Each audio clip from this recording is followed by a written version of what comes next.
الحمد لولیہ والصلاة والسلام علی نبیہ وآلہ وصحبہ وبارک وسلم۔ قال اللہ تعالی وتبارک فی القرآن المجید والفرقان الحمید۔ بسم اللہ الرحمن الرحیم۔ قل بفضل اللہ وبرحمتہ فبذلک فلیفرحوا۔ صدق اللہ مولانا العظیم وصدق رسولہ النبی الکریم الرؤوف الرحیم۔ اللہم نور قلوبنا بالقرآن وزین اخلاقنا بالقرآن وادخلنا الجنة بالقرآن ونجنا من النار بالقرآن۔ قال اللہ تعالی وتبارک فی شان حبیبہ مخبرا وآمرا ان اللہ وملائکتہ یصلون علی النبی یا ایہا الذین آمنوا صلوا علیہ وسلموا تسلیما۔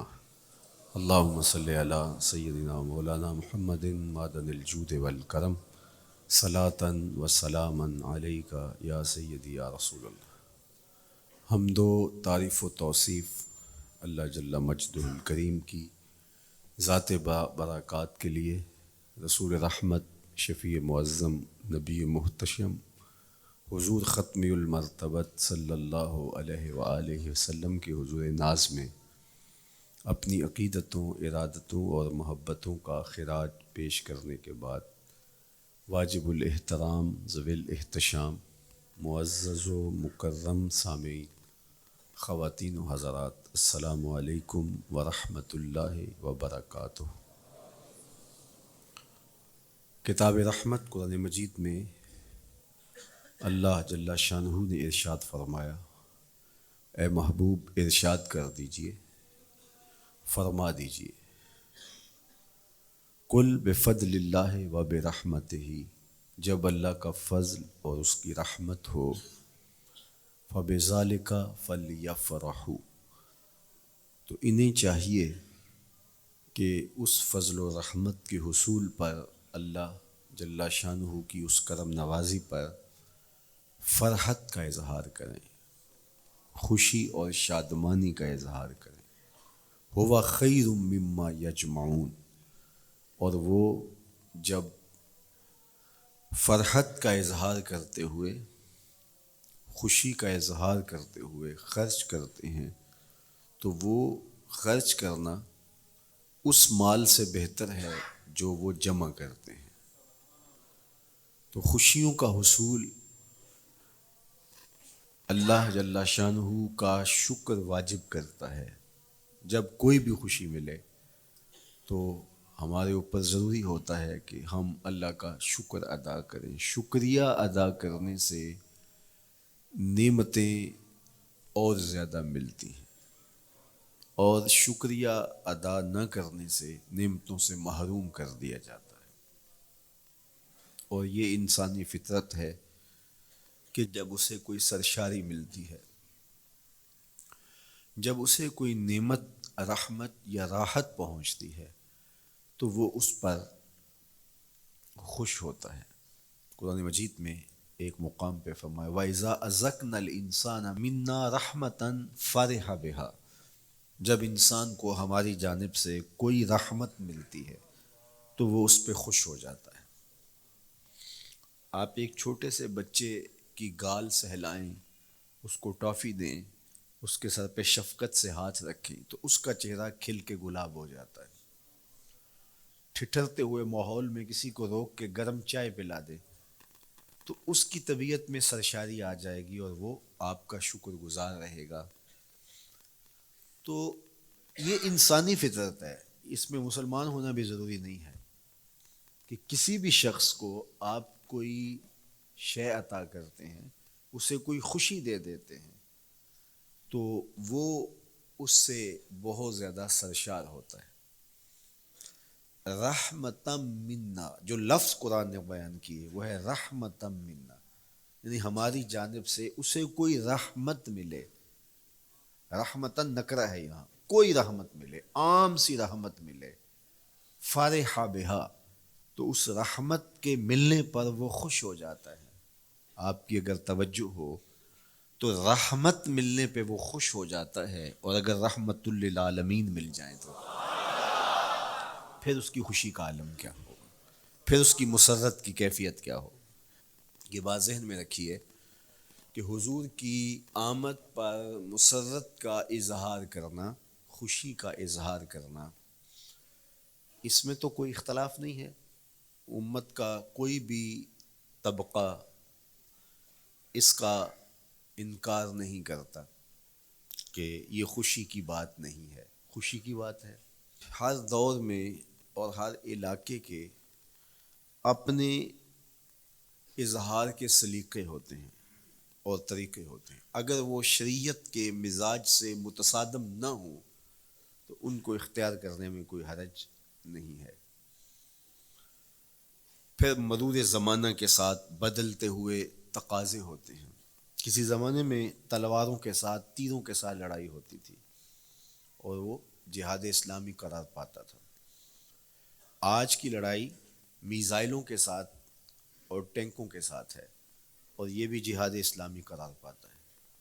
کوئی کہے کہ تیر و تفنگ کو چھوڑ کے، نیزہ و بالا کو چھوڑ کے، شمشیروں کو چھوڑ کے یہ میزائلوں پہ آ جانا، یہ ٹینکوں پہ اور یہ جدید آلات حرب پہ آ جانا، یہ دانش مندی نہیں ہے، یہ سنت سے انحراف ہے، تو میاں تو سنت کے مفہوم کو نہیں سمجھا۔ اس دور میں آلات حرب وہ تھے، بدلتے تقاضوں کے ساتھ آلات حرب یہ ہوئے، تو وہ بھی عین جہاد اسلامی تھا، یہ بھی عین جہاد اسلامی ہوگا۔ اسی طرح خوشی کے مختلف طریقے ہیں۔ کسی زمانے میں بالکل پرانے لوگ جانتے ہیں، جب کسی کے ہاں خوشی آتی تو وہ گڑ کی روڑیاں بانٹتا، یہ پرانا طریقہ۔ پھر اس کے بعد پتاشے بانٹنا شروع ہو گئے لوگ، پھر اس کے بعد وہ شکر پارے آ گئے، اس کے بعد پھر لڈو آ گئے، پھر موتی چور، اور پھر نہ جانے کیا کیا۔ لیکن روح ایک ہی ہے۔ جو گڑ بانٹنے سے مسرت کا اظہار تھا، وہی آج جدید جو ہمارے پاس مٹھائی کی اقسام ہیں، ان کو بانٹنے سے بھی وہی مقصود ہے۔ کسی زمانے میں کسی کے ہاں بیٹا ہوتا تو وہ گھر کے دروازے پہ پتے باندھ دیا کرتے تھے، یہ اس دور کی جھنڈیاں تھیں، اظہار کے لیے کس گھر میں خوشی آئی ہے۔ تو آج کے دور میں تو ہمیں پتے باندھے ہوئے نہیں ملتے، آج گھروں کے اندر ولادت مبارک کے یا مختلف طرح کے غبارے لگا دیے جاتے ہیں یا جھنڈیاں لگا دی جاتی ہیں۔ تو مختلف بدلتے ہوئے ادوار میں وہ طریقے ضرور بدلے، لیکن جہاں تک مسرت کا اظہار ہے وہ روح بعین ہی ہر دور میں، ہر علاقے میں، ہر جو ہے وہ کلچر میں موجود ہے۔ کسی بھی خوشی پہ مسرت کا اظہار، مسرت اور سرور اور کیفیت کا اظہار، یہ انسانی زندگی ہے۔ اسلام ہمیں مسرتوں کے اظہار اور شکرانے کی صورت کے بہت سارے طریقے دیے ہیں، اس میں سے روزہ رکھنا بھی ہے۔ ان طریقوں میں سے ایک طریقہ نوافل ادا کر کے شکر کا اظہار کرنا بھی ہے، خیرات بانٹ کے لوگوں کو کھانا کھلا کے مسرت کا اظہار کرنا ہے، لوگوں کو لباس پہنا کے مسرت کا اظہار کرنا ہے۔ اور اسی طرح دعوت ہے، مختلف مواقع پہ مختلف چیزیں ہیں۔ پیر کے دن حضور علیہ السلام روزہ رکھتے تھے، پوچھا حضور آپ پیر کے دن روزہ کیوں رکھتے ہیں؟ قال فیہ ولدت، کہا اس دن میں پیدا ہوا تھا۔ تو اپنی ولادت کا حضور دن پیر روزہ رکھ کے اللہ کے شکرانے میں دن گزارتے تھے۔ گو حضور علیہ السلام کی زندگی کا ایک ایک لمحہ رب کے تشکر میں بسر ہوتا ہے، لیکن حضور نے اس کی وجہ بیان کر دی کہ میں اس دن کا روزہ خاص طور پہ اس لیے رکھتا ہوں، فیہ ولدت، اس دن میری ولادت ہوئی تھی۔ اللہ اکبر۔ تو حضور کی ولادت اللہ کی بہت بڑی نعمت، اور اس پر شکرانہ خود میرے حضور نے ادا کیا ہے۔ علماء نے لکھا ہے کہ حضور کی ولادت کی خوشی یہ اللہ کی رضا کا سبب اور ذریعہ ہے۔ آپ نے سنا علماء سے کہ دین کا سب سے بڑا دشمن جس کا نام لے کے مذمت کی گئی وہ ابو لہب ہے۔ پورے قرآن میں کسی اور کافر کا ابو جہل کا نام بھی نہیں، عتبہ عتیبہ اور امیہ کا نام بھی نہیں ہے، لیکن نام لے کر کے مذمت اگر کسی شخص کی گئی وہ تو ابو لہب کی گئی۔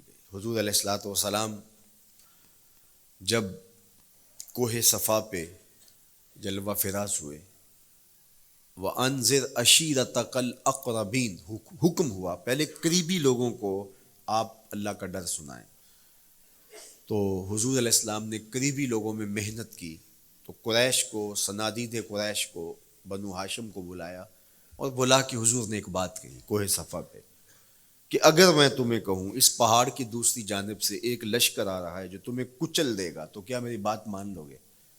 تو انہوں نے کہا اگر نظر نہ بھی آیا تو ہم کہیں گے ہم اندھے ہیں، آپ سچے ہو، ہماری نظروں کو پھیر لگ رہا ہے، آپ جھوٹ نہیں بول سکتے، ہم نے 40 سال آپ کے شب و روز دیکھے ہیں، تو کیسے ہم یہ گمان کر لیں؟ تو حضور نے فرمایا اگر میری ذات پہ اتنا یقین ہے تو مان لو اللہ ایک ہے۔ تو ابو لہب سب سے پہلے بولا تبا لک ھنالک سائر الیوم الہذا جمعتنا، معاذ اللہ، کہ آپ کا معاذ اللہ ہاتھ ٹوٹ جائے، آپ نے اس لیے ہمیں جمع کیا تھا؟ تو اللہ تعالیٰ جل شانہ نے اس کا جواب دیتے ہوئے ارشاد فرمایا تبت یدا ابی لہب وتب، ظالم تیرے دونوں ٹوٹ جائیں، ظالم تیرے دونوں ٹوٹ جائیں۔ تو ابو لہب کا نام لے کے مذمت کی گئی، لیکن یہ بدترین کافر جب حضور کی ولادت ہوتی ہے تو اس کی لونڈی سویبہ اس کو جا کے خبر دیتی ہے کہ تیرے مرحوم بھائی کے گھر بیٹا پیدا ہوا ہے، تو یہ بہت خوش ہو گیا، اس لیے نہیں کہ نبی تشریف لائے ہیں، اس لیے کہ میرے مرحوم بھائی کے گھر میں چراغاں ہوا، تو بھتیجا ہونے کے ناطے اس کو ایک سرشاری اور خوشی ہوئی، اور لونڈی کے خبر دینے پر اس نے اشارے سے اس کو کہا جا تو آزاد ہے۔ اللہ اکبر!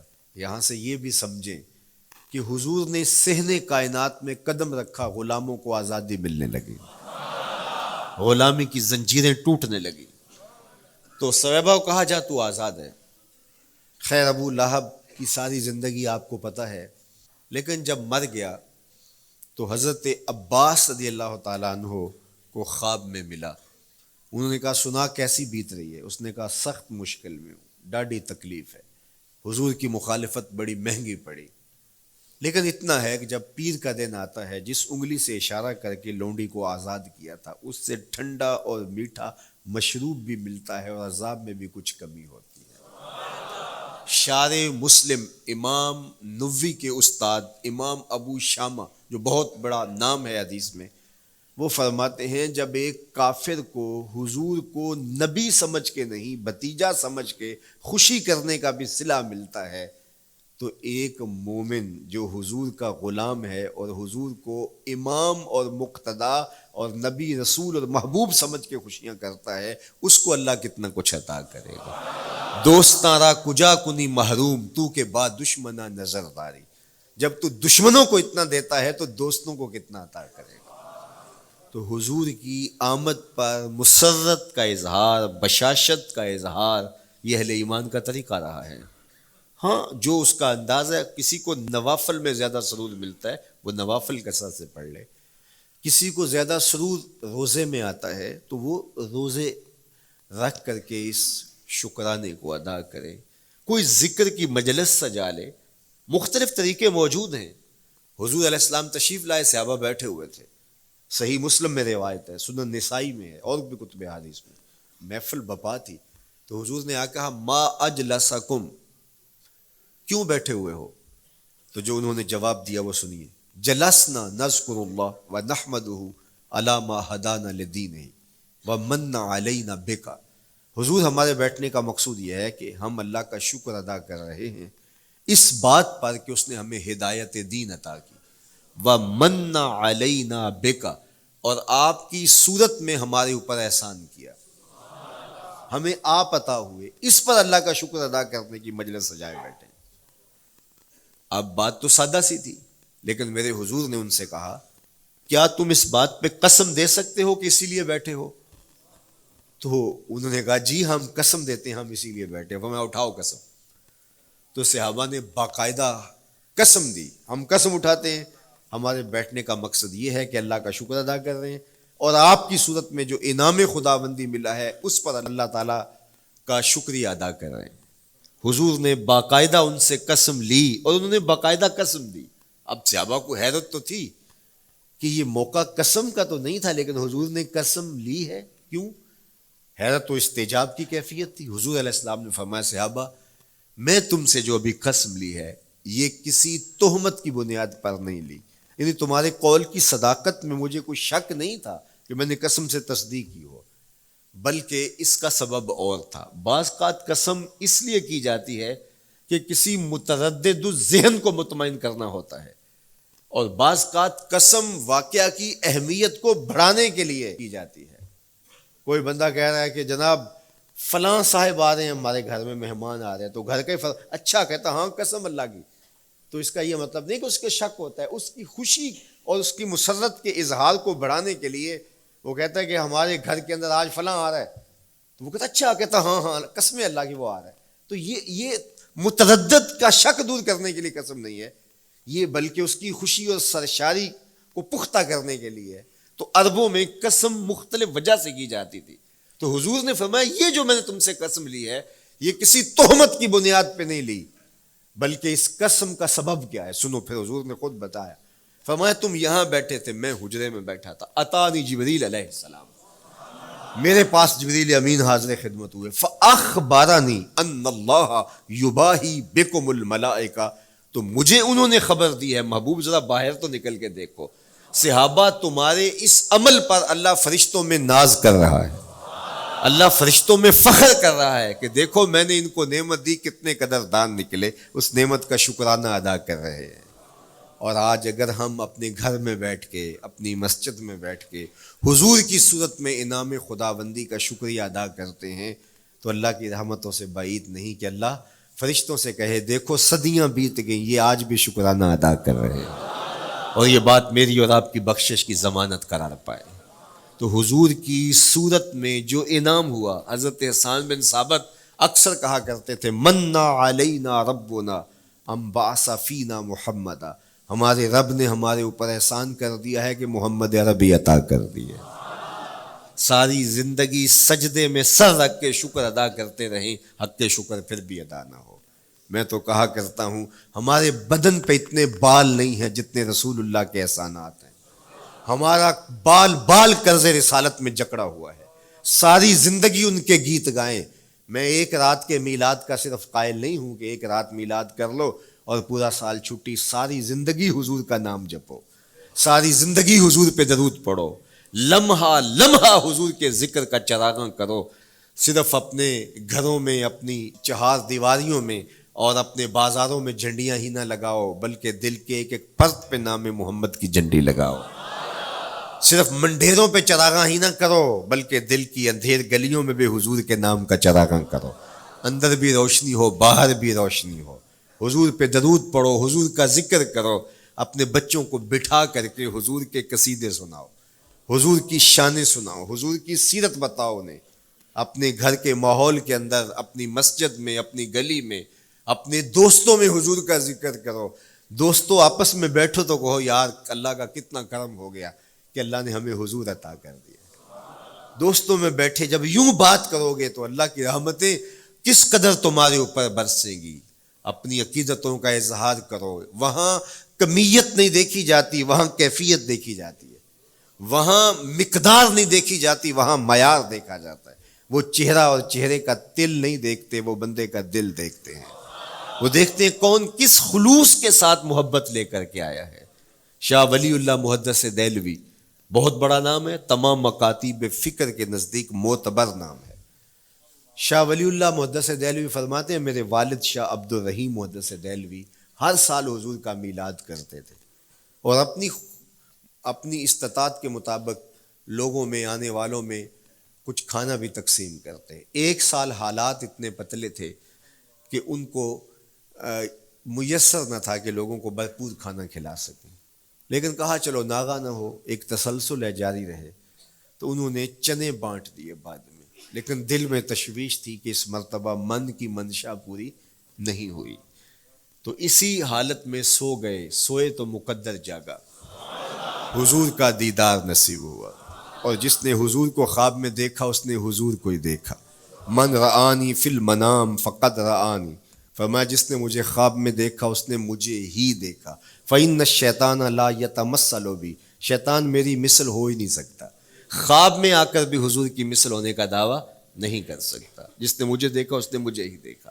اور دوسری بات، حضور جس کے خواب میں آئے قصد، ارادے اور مرضی سے آئے۔ تیسری بات، حضور علیہ الصلوۃ والسلام نے خواب میں کسی کو کچھ عطا کیا تو وہ حقیقت میں عطا کیا۔ ویسے میں خواب میں کسی سے کچھ لیتا ہوں، آپ خواب میں کسی سے کچھ لیتے ہیں یا کسی کو کچھ دیتے ہیں تو وہ محض خواب ہوتا ہے۔ آپ نے کسی سے قرض لینا ہو تو وہ خواب میں آ کے ادا کر دے تو صبح اٹھ کے کھاتے سے نام کاٹ دیں گے؟ آپ کہیں گے خواب میں ادا کیا۔ بھوک میں تڑپتے سو گئے، رات عالی نسب ہوٹل سے کھانا کھاتے رہے، صبح بھوک محسوس کریں گے یا نہیں؟ خواب میں کھایا ہے نا۔ وہ کیا کسی نے کہا 100 بار میرے ہاتھوں میں تیرا دامن آیا، جب آنکھ کھلی تو اپنا ہی گریباں تھا۔ کچھ نہیں ہوتا، خواب محض خواب ہوتا ہے۔ لیکن اگر حضور کسی کو خواب میں کچھ عطا کریں، امام بوصیری سے پوچھو، رات چادر ملتی ہے، صبح اٹھتے ہیں کندھوں پہ موجود ہوتی ہے۔ حضور عطا کرتے ہیں تو حقیقت میں عطا کرتے ہیں۔ امام سخاوی نے القول البدیع میں لکھا ہے، ایک شخص حضور کے روضے پہ کھڑا ہے اور کیا کہتا ہے؟ آنا ضیفوں کا، میں آپ کا مہمان ہوں، اور آپ کے ہوتے ہوئے کسی اور در پہ تو نہیں جانا۔ آقا جی میں تیرا ہو کے خیر منگاں در در دا، مریل کتا کیوں اخواواں ایڈے بختاں وردہ، جب میں تیری چوکھٹ پہ ہوں تو کسی اور سے کیوں مانگوں؟ اور میرے امام بولے کون دیتا ہے دینے کو منہ چاہیے، دینے والا ہے سچا ہمارا۔ کوئی جھولی میں چند ٹکڑے ڈال بھی دے تو ساری زندگی جتلائے گا۔ اللہ اکبر۔ عارف عبد المتین نے تو قلم توڑ دیا نا۔ اور جتنے بھی سہارے ہیں سبک کرتے ہیں، عزت نفس بڑھاتا ہے سہارا تیرا، ہر آسرا کمزور کرتا ہے لیکن نبی کا آسرا سر بلند کرتا ہے۔ کسی چودھری کا، خان وڈیرے کا مانگت سر اٹھا کے چل سکتے کہ میں فلاں کا مانگت ہوتا ہوں اور جس کو خیرات مدینے کی گلی سے ملی ہو؟ اسی لیے میرے امام نے مشورہ دیا، ٹھوکریں کھاتے پھرو گے ان کے در پہ پڑ رہو، قافلہ تو اے رضا اول گیا آخر گیا۔ وہ کھڑا ہی حضور کے روضے پہ اور کیا کہتا ہے؟ آنا ضیفوں کا، میں آپ کا مہمان ہوں، اور آپ کے ہوتے کسی اور در پہ جاؤں؟ اللہ اکبر۔ یہ کہتے کہتے آنکھ لگ گئی۔ حضور خواب میں تشریف لائے، دائیں ہاتھ میں روٹی تھی، عطا کرتے میں خذ لے لے۔ کہتا میں نے خواب میں کھانا شروع کر دی، ابھی آدھی روٹی کھائی تھی، پوری روٹی نہیں کھائی تھی، آدھی روٹی کھائی تھی کہ میری آنکھ کھل گئی۔ جب آنکھ کھلی تو دوسرا آدھا ٹکڑا میرے ہاتھ میں موجود تھا۔ وہ دیتے ہیں تو حقیقت میں دیتے ہیں۔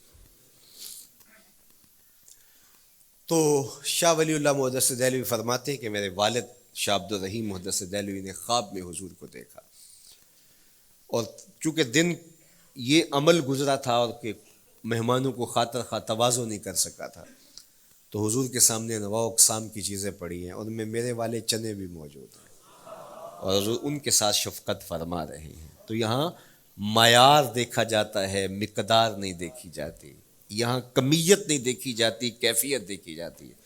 یہاں چہرے اور چہرے کا تل نہیں دیکھا جاتا، یہاں آنے والے کا دل دیکھا جاتا۔ یار چہرہ تو چمکدار تھا، اسی لیے ابو لہب کہتے ہیں نا شعلے کی طرح چمکتا ہوا، لیکن جہنم کا ایندھن بنا، اور کالے رنگ والا، ہونٹ موٹے ہیں، لیکن کعبے کی چھت پہ کھڑا اذان دے رہا ہے۔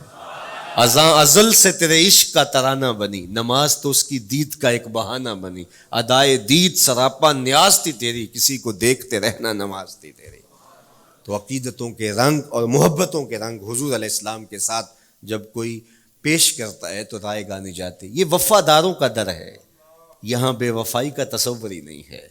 وہ ہاتھ پکڑتے ہیں تو پھر چھوڑتے نہیں ہیں، اس لیے ان سے محبت کا ربط قائم کیجیے، اپنی اولادوں کو حضور کا پیار سکھائیے، اپنے گھروں میں میلاد کیجیے۔ لازم نہیں ہے کسی عالم دین کو بلاؤ، آپ اپنے گھروں میں حضور علیہ السلام پر درود پڑھیے گا، بچوں کو بٹھائیے گا، اور حضور کی سیرت کا کوئی واقعہ ان کو سنائیے گا۔ صحابہ اپنے بچوں کو بٹھا کر کے حضور کی سیرت بتایا کرتے تھے، حضور کا نقشہ بتایا کرتے تھے، حضور کے شمائل ذکر کیا کرتے تھے۔ اور کوئی صحابی ملتا تو تابعین جمع ہو جایا کرتے تھے اور اسے پوچھتے تھے اچھا بتاؤ حضور کی صورت کیسی تھی، زلفیں کیسی تھی. یہی میلاد ہے نا. میلاد میں حضور کے فضائل کا ذکر ہوتا ہے، شمائل کا ذکر ہوتا ہے، خصائل کا ذکر ہوتا ہے. اور موسم حج کا ہے. ایک اونچے ٹیلے پہ حضرت سیدنا ابو طفیل چڑھ گئے. یہ آخری صحابی ہیں، اس کے بعد کوئی صحابی نہیں. آخر میں سب سے آخر میں فوت ہوئے 110 ہجری میں. حضور کے وصال کے 100 سال بعد تک زندہ رہے. اونچے ٹیلے پہ چڑھ گئے اور لوگوں کو کہا لوگوں آؤ، اس وقت روئے زمین پہ میرے علاوہ کوئی نہیں جس نے حضور کو دیکھا ہے. بس انہی آنکھوں نے حضور کو دیکھا ہے.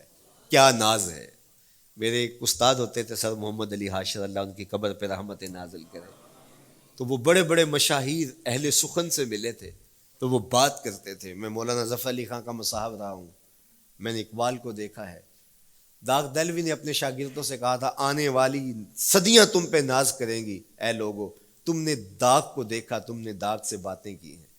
یار جس نے داغ دہلوی کو دیکھا ہے وہ تو ناز کریں، جس نے اقبال کو دیکھا ہے وہ تو فخر کریں، جو مشاہیر اہل سخن کے پاس بیٹھتا رہا ہے وہ تو فخر کریں، اور جس کی آنکھوں نے جمال محمد عربی دیکھا ہے وہ اپنے مقدر پہ ناز کیوں نہ کریں. تو کہا لوگوں آؤ، اس وقت روئے زمین پہ میرے علاوہ کوئی نہیں جس نے حضور کو دیکھا ہو، آؤ مجھ سے حضور کی باتیں سنو. لوگ جمع ہو گئے اور کہا صف لنا رسول اللہ، تم نے حضور کو دیکھا ہے تو بتاؤ حضور کیسے تھے. تو حضرت ابو طفیل نے 3 لفظوں میں میرے حضور کا حلیہ بیان کیا، یاد کر لو.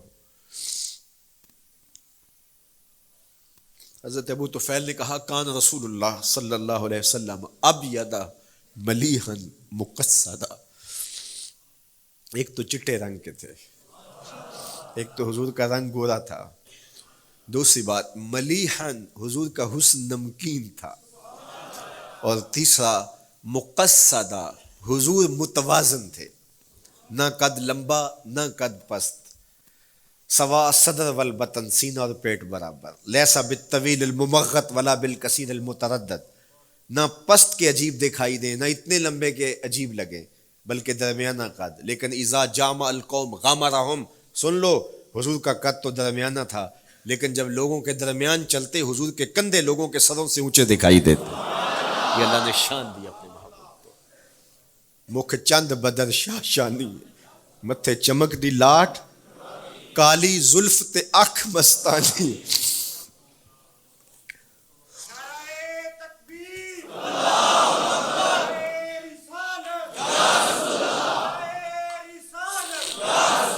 کالی زلف تے اکھ مستانی ہے، مخمور رکھی ہن مد بھریاں. میں آپ کو مدینے کی گلی میں لے جانا چاہتا تھا کہ حضور علیہ السلام کی جب آمد ہوئی تو اہل مدینہ نے کس طرح جلوس نکالا، وہ عقیدتوں کے کیا رنگ تھے. لیکن وقت سمٹ گیا. لیکن اتنا سن لو کہ جب حضور تشریف لائے تو جنوبی سمت سے حضور آئے تھے. جب انہوں نے دیکھا نا تو اچانک وداع کے پہاڑوں کی اوٹ سے حضور دکھائی دیے. تو سیاہ پہاڑ ہیں تو ان سے جب حضور کا چمکتا ہوا چہرہ دکھا نا تو بے ساختہ انہوں نے کہا طلع البدر علینا، وہ دیکھو چاند چڑھ گیا ہے. طلع البدر علینا، وہ دیکھو چاند چڑھ گیا. یہ شاعری خود بخود ہوتی ہے، خود بخود ترتیب. ایک ہوتی ہے آورد، ایک ہوتی ہے آمد. یہ آمد ہے. طلع البدر، وہ دیکھو چاند چڑھ گیا. من ثنیات الوداع وجب الشکر علینا. مورخ اسلام حفیظ جالندری نقشہ کھینچتے جنوبی سمت سے اٹھا ایک نوری غبار آخر. جنوبی سمت سے اٹھا ایک نوری غبار آخر، سواد شہر میں داخل ہوا ناکا سوار آخر. زباں پر اشرق البدر علینا کی صدائیں تھیں، دلوں میں ما دعا للہ دائی کی دعائیں تھیں. نبوت کی سواری جس طرف سے ہو کے جاتی تھی، درود و نعت کے نغمات کی آواز آتی تھی. کہیں معصوم ننھی بچیاں تھیں دف بجاتی تھی، رسول پاک کی جانب اشارے کر کے گاتی تھی اور کہتی کیا تھی؟ ہم ہیں بچیاں نجار کے عالی گھرانے کی، خوشی ہے آمنہ کے لال کے تشریف لانے. خوشی ہے آمنہ کے لال کے. عجیب رنگ بکھرے ہوئے تھے. حضور نے جب بچیوں کو دیکھا تو فرمایا تم مجھ سے محبت کرتی ہو؟ انہوں نے کہا ہم دل و جان سے آپ سے پیار کرتی ہیں. تو حضور نے فرمایا واللہ انا احبکن، اللہ کی قسم میں بھی تم سے پیار کرتا ہوں، میں بھی تم سے پیار کرتا ہوں. لوگ گھروں کو سجائے بیٹھے، ہلم الینا یا رسول اللہ الی العدد والعدۃ والمن، حضور آ جاؤ نا، آ جاؤ، ہمارے پاس اسلحے بھی ہیں، کسی نے حملہ کیا توڑ کے رکھ دیں گے، ہمارے بڑے بڑے گھر ہیں، مہمان آئے سنبھال لیں گے، رک جاؤ نا ہمارے گھر. اب اتنے چاہنے والے ہوں تو کس کو پذیرائی دیں؟ حضور اونٹنی کی مہار گردن پہ ڈالتے، فرماتے خلو سبیلہا ناقتی مامورۃ من اللہ، اس کی راہیں چھوڑ دو، یہ اللہ کے حکم کی پابند ہے. کہتے ہیں لوگوں نے اونٹنی کو چارہ دکھانا شروع کر دیا کہ چلو اونٹنی بیٹھ جائے. اللہ اکبر، پانی ہڑا نو لوڑ کی راہ براندی، پہنچے آپ دریار سرکار یارا. یار جب محبت پیدا ہوتی ہے یار منانے کے ڈھنگ بھی سیکھ لیے جاتے ہیں، محبت بتا دیتی ہے محبوب کو کیسے منانا ہے. لیکن حضور فرماتے خلو سبیلہا ناقتی مامور، راہیں چھوڑ دو، میری اونٹنی اللہ کے حکم کی پابند ہے، یہ سبز چاروں کے لالچ میں آنے والی نہیں ہے، چھوڑو چھوڑو اس کا راستہ. اللہ اکبر، جب بنو نجار کے محلے سے حضور گزرے، یہی بچیوں نے تالا البدر علینا پڑھا تھا، اور یہی محلہ حضور کے ننیال کا محلہ تھا. انہوں نے جو لفظ کہے، امام صالحی نے، اللہ ان کی قبر پہ کروڑوں رحمتیں نازل کرے. سبل الہدا والرشاد میں نے کئی مرتبہ یہ مقام پڑھا ہے، باب الہجرہ مسلم شریف باقی کتب حدیث میں بھی ہے، لیکن امام صالحی نے بہت ساری حدیث جمع کی ہیں، اور انہوں نے یہاں جو منظر بیان کیا ہے، انہوں نے جو لفظ کہے نا، جب حضور آئے بنو نجار کے محلے سے گزرنے لگے تو ذرا لفظوں کی چاشنی دیکھیے، ان لفظوں سے ٹپکتے شہد کو دیکھیے. تو انہوں نے آگے بڑھ کے حضور کو دعوت دی، اور لفظ کیا کہے، ہلم الی اخوالک یا رسول اللہ الی العدد والعدۃ والمن، حضور ادھر تو رک جاؤ، یہ تو آپ کے ماموں کے گھر ہیں، یہ تو آپ کے ننیال کا محلہ ہے. لیکن حضور نے فرمایا کہ بس میری راہیں چھوڑ دو. پھر اونٹنی جا کے کہاں بیٹھی، نیویاں دا پرونا ہے میرا نبی، کوٹھیاں تے چڑھے ویخ دے رہ گئے. سہل اور سہیل دو یتیم بچے تھے، اور ان کی خالی جگہ پڑی تھی، جا کے اونٹنی وہاں بیٹھ گئی. اٹھایا گیا پھر بیٹھ گئی. قریب ترین مکان حضرت ابو ایوب انصاری کا تھا. دوڑے آئے، سامان اتارنے لگے، کہا حضور اونٹنی کو اب نہ اٹھاؤ، اب تو میرے وقت جاگ پڑے ہیں. پھر ان کی کیفیت کیا تھی، امروز شاہ شاہاں مہمان شو دستو مارا. امروز